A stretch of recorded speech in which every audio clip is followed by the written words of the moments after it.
Yoga Pod Class, Episode 33, Ahimsa, the practice of non-harm, on and off the mat.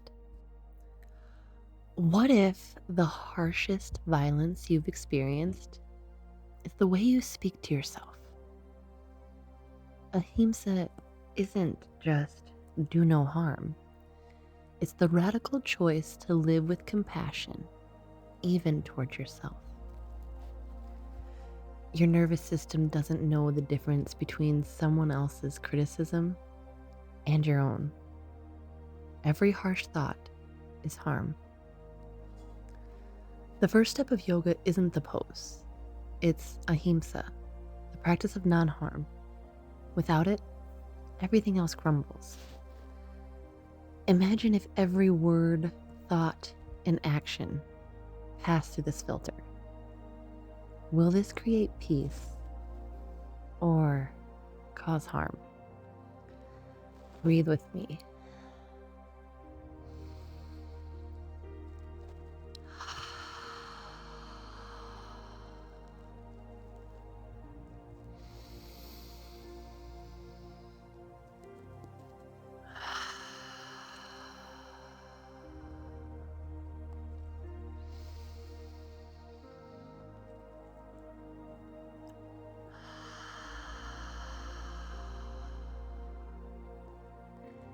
Continuing on, taking a slow inhale through your nose, allowing it to fill your belly, your ribs, your chest. And then gently exhale through the mouth, releasing any tension you've been carrying. Let's do that one more time. Inhale. Exhale, arriving fully here. Greetings and namaste. I'm Chelsie Lael Kennedy, and welcome to the Yoga Pod Class, where we take the wisdom of yoga off the mat and into our everyday lives.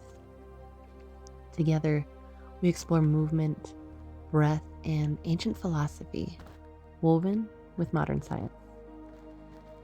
This creates practices that nourish your body, mind, and spirit. Let's dive in.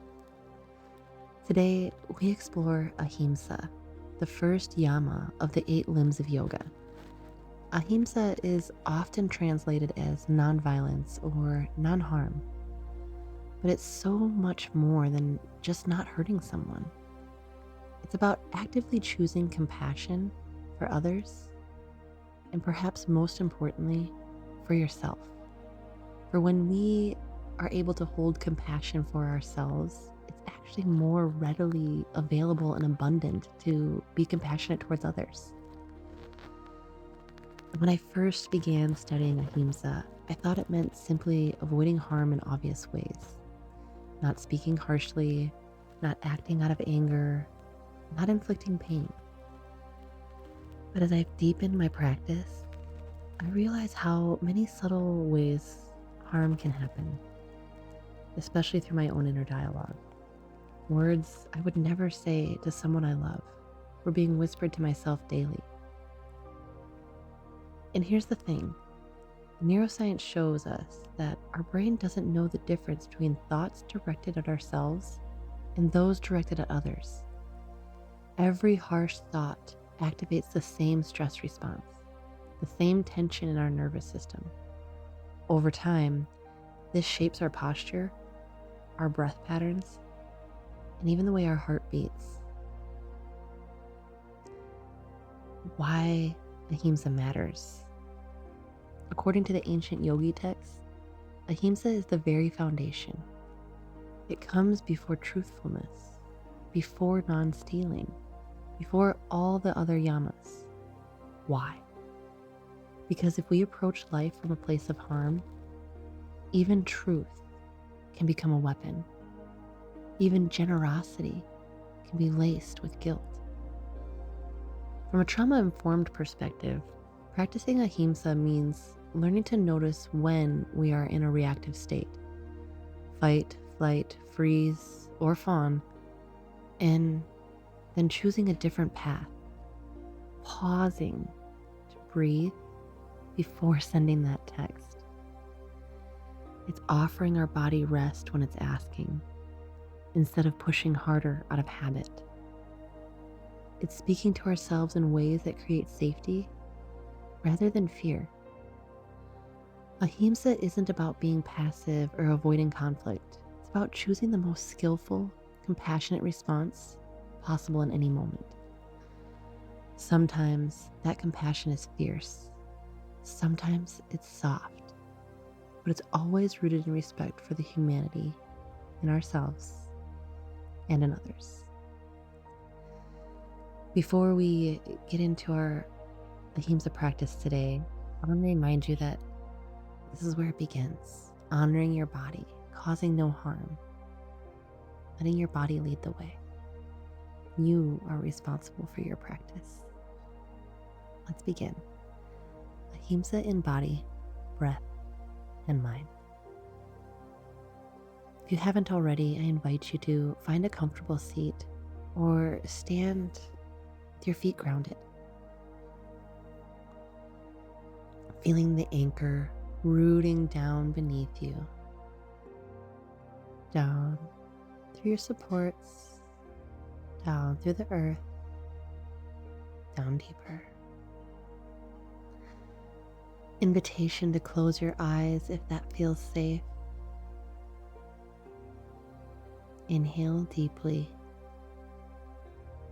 feeling your belly, ribs, and chest expand. Exhale slowly, letting your shoulders drop and your jaw soften. Continuing for 3 cycles, focusing on the intention.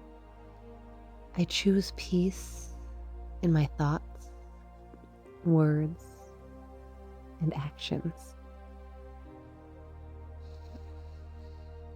I choose peace in my thoughts, words, and actions. I choose peace in my thoughts, words, and actions. Invitation to gently roll your shoulders forward, back, and up again. Moving with your breath in a way that feels nourishing and easeful.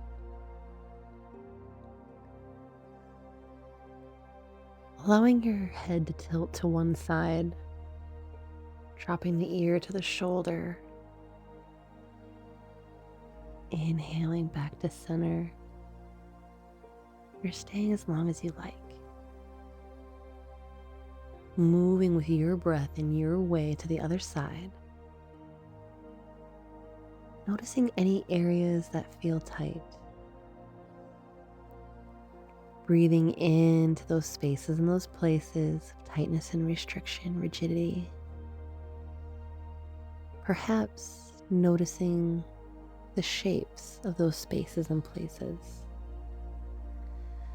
Do they have a color? Staying with your breath. Are they hot or cold? Soft or sharp?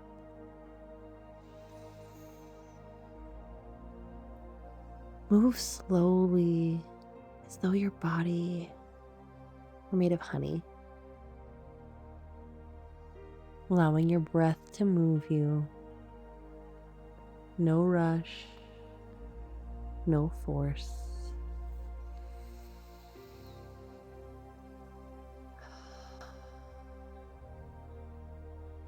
And when you're ready, I invite you to bring your hands to your heart and bring to mind someone you care deeply, deeply about,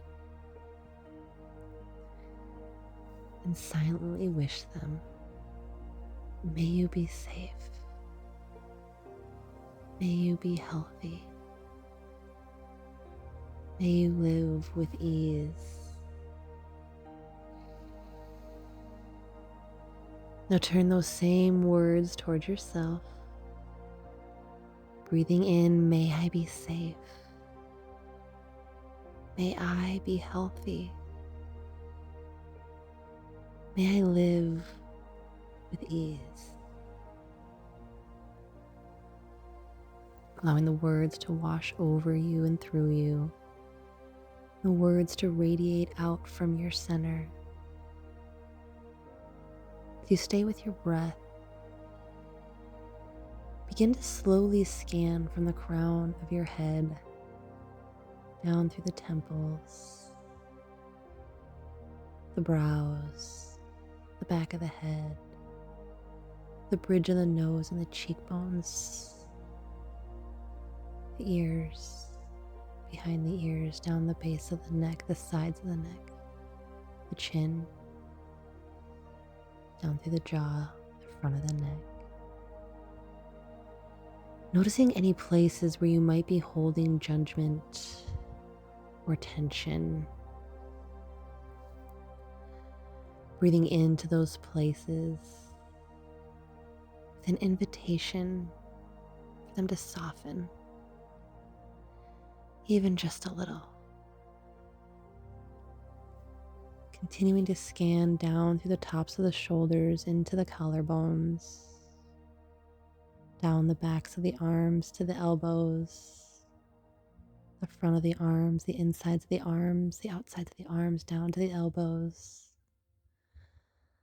the forearms, down to the wrists, to the pinky fingers, the ring fingers, the middle fingers, the index fingers and the thumbs, the palms of the hands and the backs of the hands, scanning down through the heart space, the lungs, the ribs, all of the muscles in between,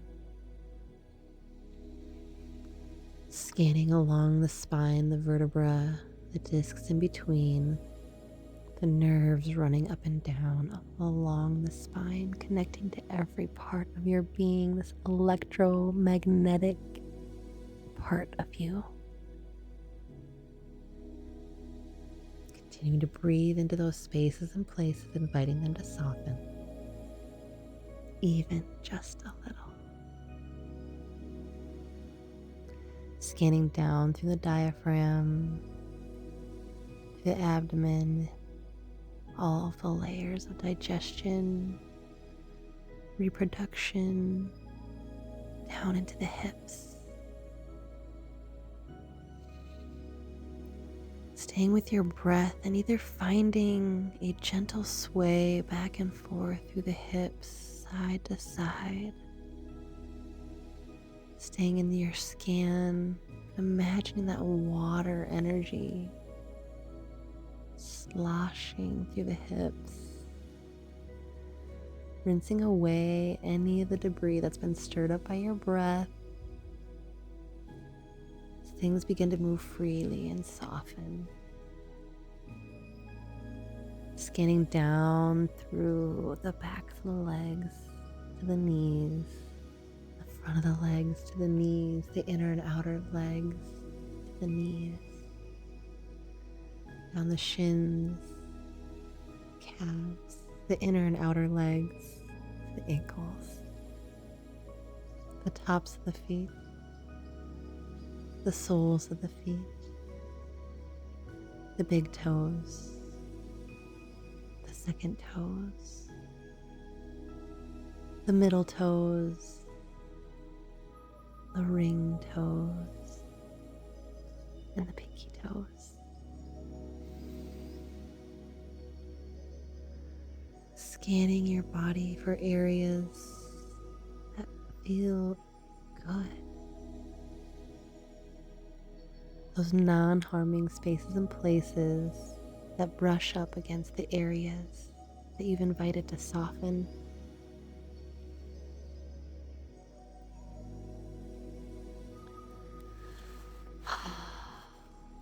Going down to reflective rest perhaps lying down, recline, allowing the words to wash over you and why this works. Ahimsa is more than a philosophy. It's a nervous system reset. Neuroscience tells us that every self-critical thought activates the same stress pathways as if someone else had criticized us. Stress hormones rise, the breath shortens, and the body braces. Over time, this harm shapes posture, energy, and even immunity. Compassion shifts the brain. When you replace judgment with kindness, your brain releases oxytocin and serotonin, safety signals that the calm can be. Softening your breath and inviting your body into repair. Somatic wisdom reminds us that harm is stored in the body. Clenched jaws, tight shoulders, collapsed posture. Compassion awareness unwinds these patterns, inviting soft strength.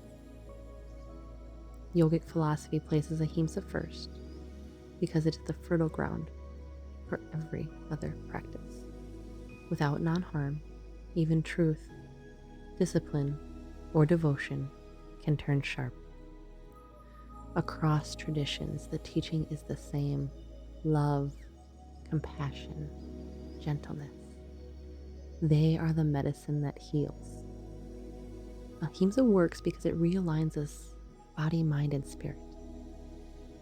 The current of love.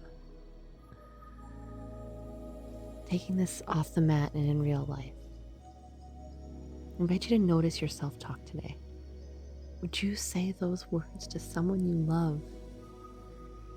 Before you speak or act, pause to ask, will this create peace or harm?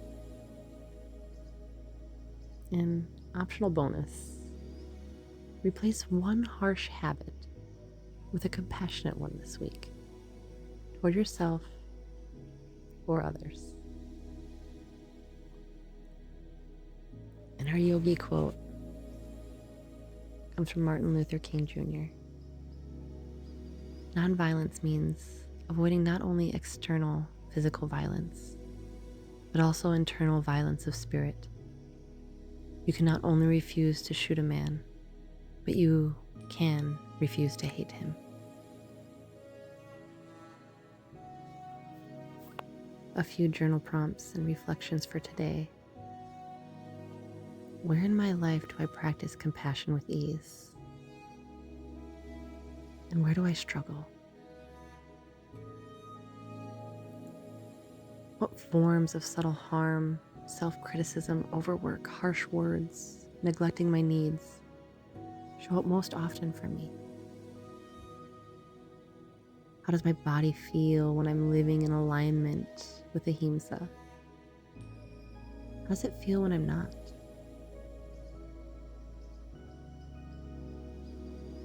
In what ways do I unconsciously harm myself through my habits, choices, or self-talk? What is one relationship with myself, another person, or even with my environment that could soften through more compassion? How can I bring Ahimsa into moments of conflict or stress this week? Reflect on all or one that maybe stood out to you. Allow these questions and prompts to just little seeds to plant inside of your conscious brain. Our affirmations for today. I choose peace in my thoughts, words, and actions. My compassion begins within. Ahimsa is the invitation to soften without losing strength, to hold yourself and others with reverence. It begins in the smallest breath, the quietest choice, and ripples outward into the world. If this practice resonated, you'll find more breathwork, meditations, and embodied practices inside the EEL Health and Wellness app. You can explore our 100-day membership journey or book a one-on-one session. All the links are in the show notes. Thank you for being here. Thank you for showing up for yourself. Namaste.